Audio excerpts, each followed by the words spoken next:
আমার মনে হয় আমার জন্য অনেক বড় একটা মোটিভেশন যে দর্শক সিনেমাটা দেখছেন এবং এত গুণী অভিনেতা এবং অভিনেত্রীদের মাঝখানে আমার অভিনয়টা পছন্দ করেছেন এবং আমার এবং শাকিব ভাইয়ের যে কেমিস্ট্রিটা আছে সেটা পছন্দ করেছেন, ভবিষ্যতে দেখতে চাইছেন।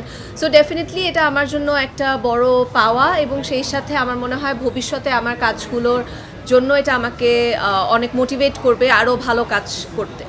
দর্শকদেরকে অবশ্যই অনেক অনেক ধন্যবাদ। এটা ডেফিনেটলি আমার জন্য চ্যালেঞ্জিং ছিল। মেগা স্টার যার ২৬ বছরের অভিজ্ঞতা, এরকম একজন বড় স্টারের সাথে স্ক্রিন শেয়ার করা ইজি না। সেই সাথে আসলে রায়হান রাফির গত যা যা ছবি ছিল সবগুলোই সুপার ডুপার হিট, দর্শক পছন্দ করেছে। সো এখন যেটা আমি গতবারও বলেছিলাম যে আমি আসলে এই টিমের একটা নতুন এডিশন। সো আমাকে দর্শক গ্রহণ করেছে, কেমিস্ট্রি পছন্দ করেছে, এটা ডেফিনেটলি আমার যে চ্যালেঞ্জটা ছিল সেই চ্যালেঞ্জটা নিয়েছি এবং পছন্দ করেছি, এটা ভালো লাগছে।